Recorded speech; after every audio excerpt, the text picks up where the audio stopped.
সম্মানিত দর্শক, আপনাদের সবাইকে আন্তরিক শুভেচ্ছা জানাচ্ছি। বাংলাদেশে রাজনীতিতে ধর্মের ব্যবহার অনেক পুরনো একটি সমস্যা বা সংস্কৃতি হিসাবে চালু রয়েছে দীর্ঘদিন থেকে। মূলত ৮০-র দশক থেকে যখন থেকে জামাতে ইসলামী বাংলাদেশে রাজনীতি করার সুযোগ লাভ করে, তারা মূলধারার রাজনীতিতে প্রতিষ্ঠিত হয়, তখন থেকেই এই ধর্মের কার্ড তারা রাজনীতিতে ব্যবহার করতে থাকে।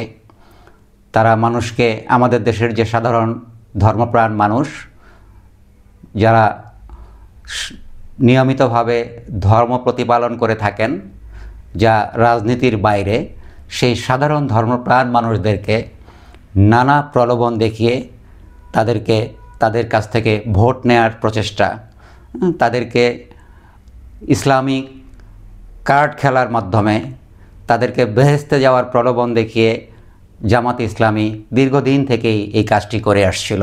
বিশেষ করে দেশে যখন নির্বাচনের সময় হয়, সেই সময়টাতে এই ধর্মের কার্ড ব্যবহার অধিক মাত্রায় বেড়ে যায়।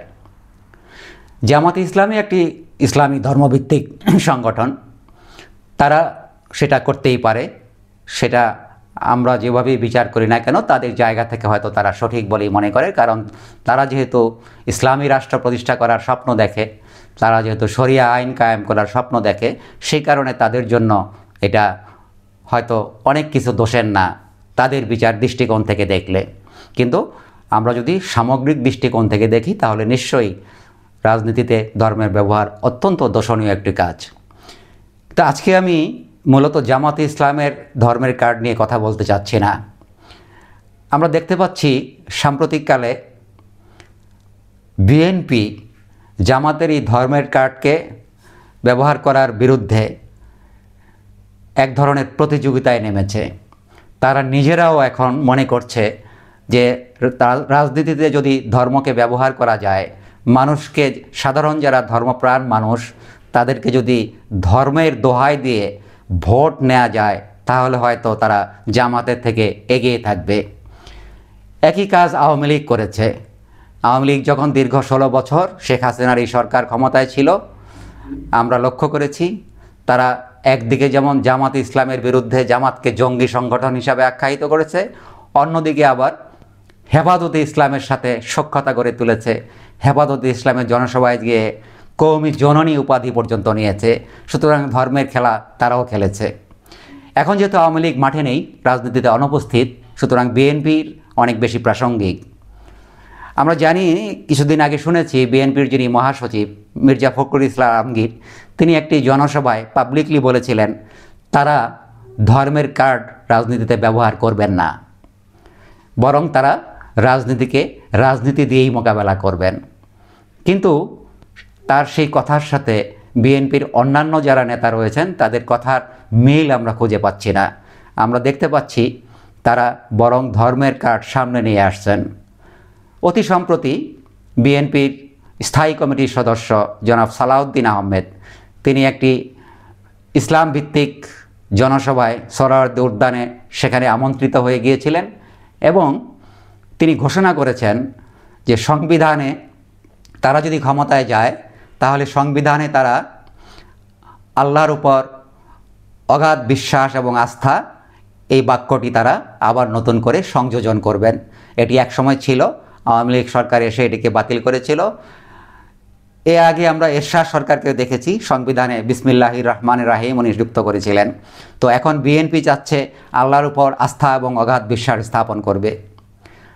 বিএনপির আরেকজন সিনিয়র যুগ্ম মহাসচিব রুহুল কবির রিজভী, তিনিও সম্প্রতি একটি জনসভায় ঘোষণা করেছেন যে তারা যদি ক্ষমতায় যান, তাহলে কাদিয়ানিরা, অর্থাৎ যাদেরকে নিয়ে বহু বছর ধরে বাংলাদেশে জামাতে ইসলাম এবং অন্যান্য ইসলামপন্থী রাজনৈতিক দলগুলি কাদিয়ানি বা আহমেদিয়া, তাদেরকে অমুসলিম ঘোষণার দাবিতে আন্দোলন করছে, তাদের বিরুদ্ধে নানা নিপীড়ন করছে, তাদের প্রতিষ্ঠানে আগুন জ্বালিয়ে দিচ্ছে বহু বছর ধরেই।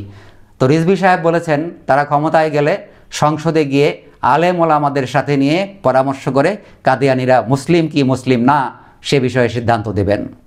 প্রশ্ন হচ্ছে, বিএনপির এই ধর্মের কার্ড খেলা কি অতি জরুরি? রাজনীতির জন্য বিএনপিকে কেন এই ধর্মের কার্ড ব্যবহার করতে হচ্ছে? জামাতে ইসলামকে কি তারা এত বেশি ভয় পাচ্ছে? তারা কি মনে করছে যে জামাতে ইসলামী এই ধর্মকে ব্যবহার করে বেহেশতের টিকিট অগ্রিম বিক্রি করে জনগণের ভোট নিয়ে নেবে এবং তারা পিছিয়ে থাকবে, এবং সেই পিছিয়ে থাকার ভয় থেকেই তারাও এখন ধর্মের নামে মানুষকে আকৃষ্ট করবার চেষ্টা করছেন?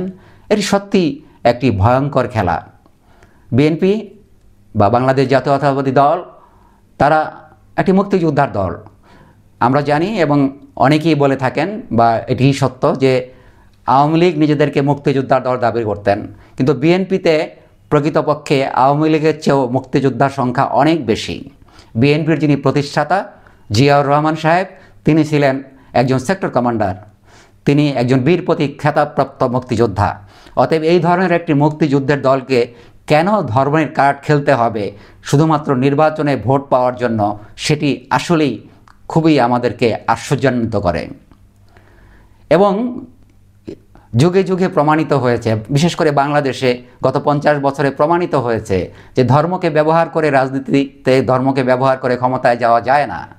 যদি সাধারণ মানুষ, আমাদের ধর্মপ্রাণ মুসলমানরা যদি ধর্মের কারণেই তারা ভোট দিত, তাহলে জামাতে ইসলামী বাংলাদেশে আরও অনেক আগে ক্ষমতায় যেতে পারত, কিন্তু তা কি হয়েছে? হয়নি। সুতরাং এই যে বিএনপির আজকে এই এক ধরনের নিকৃষ্ট প্রতিযোগিতা, ধর্মের কার্ডকে ব্যবহার করার যে প্রতিযোগিতা, সেই প্রতিযোগিতাটি বিএনপিকে আসলে মানায় না। এই ব্যাপারে আপনাদের যদি ভিন্ন কোনো মত থাকে জানাতে পারেন কমেন্টের মাধ্যমে, লাইক করতে পারেন, শেয়ার করতে পারেন, এবং এই ধরনের আলোচনা শোনার জন্য আমাদের চ্যানেলটি সাবস্ক্রাইব করে সঙ্গে থাকতে পারেন। সবাইকে অসংখ্য ধন্যবাদ।